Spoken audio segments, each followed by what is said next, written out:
Let the 2012 blame games begin. Republicans are blaming President Obama for May's dismal job report, but it seems like he has a scapegoat. Right now, one concern is Europe, which faces a threat of renewed recession as countries deal with a financial crisis. Obviously, this matters to us because Europe is our largest economic trading partner.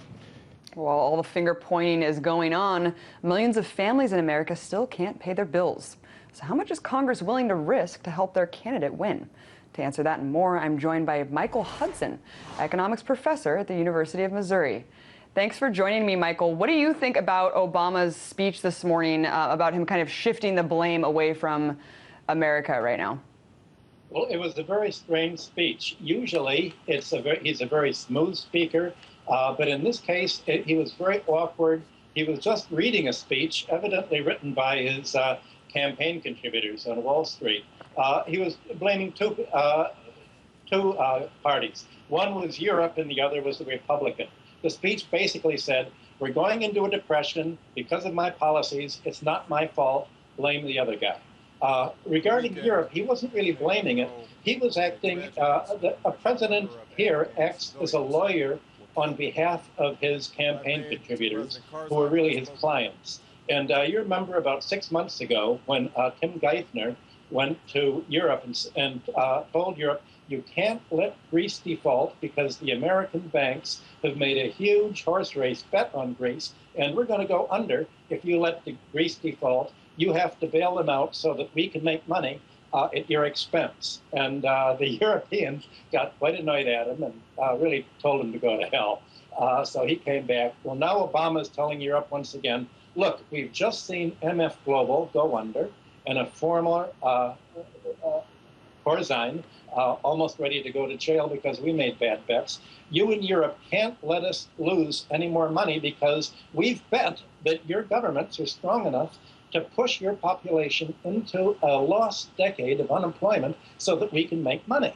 So he's insisting that the Europeans impose austerity and depression on their countries so that the Wall Street speculators can make money off the Spanish and Greek and Italian and Irish bonds they bought. So that was just a warning to them saying, we'll get angry at you. And remember, my kill list, just kidding a little bit, but we're going to put pressure on you if you don't do what we here on Wall Street tell you to. So it was partly blame Europe, but then the other half of the speech was saying, look, it's going to be the Republicans' fault if they don't pass the Employment Act that I proposed. There's zero chance of Congress passing his Employment Act. So is it a bad piece of legislation, or do you think that they're just trying to play partisan politics here and it's trumping economics?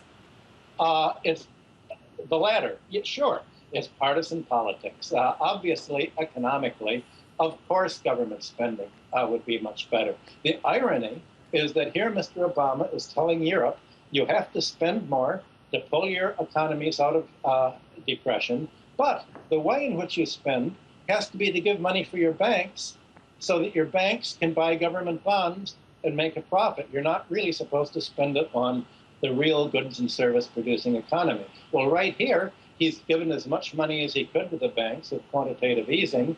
It hasn't worked. If he really wanted to revive the economy here, the government would give more money to the states and localities, which are really cutting back as they're pushed into deficit, and they can't run deficits under the constitutional law of most states, or he'd begin government spending programs. He hasn't done that. He had a choice. The government can either give money to the banks or to the real economy. And he's given almost all the money to the banks, hardly anything to the real economy for employment, and now it's all caught up with him, and now he's trying to pretend that it's the Republicans who are wanting to give money to the 1%, not the Democrats who've been doing it for the last 3 years. Well, so what is the real crux of the problem here, and how can it be solved? Austerity, bailouts, printing more money? I mean, what do you think? The crux is debt. People, both consumers and businesses and governments, are using their income to pay down debt, not to buy goods and services. Well, the result is if you have an income and you're paying the bank, then you don't have money to spend on goods and services. So as a result, demand is shrinking and stores are going out of business. Here in New York, when you walk down the streets, there are a lot of for rent signs on the big retail store streets.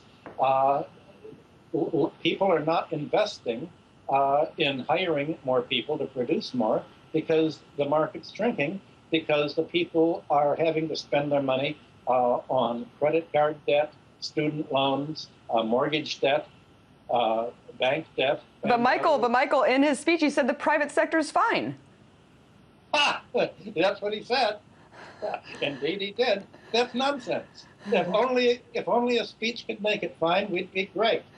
But obviously, the private sector isn't fine, and most people are just going to laugh when he says something like that. The Republicans say, "Oh boy, this guy has thrown himself way open for a sucker punch," because obviously the economy is not fine. People are struggling. They don't have enough money to break even after paying the debt. They're cutting back their purchases on food. They certainly are struggling, and sorry, we're running out of time. Thank you so much for joining us to talk more about this issue. That was Michael Hudson, economics professor at the University of Missouri.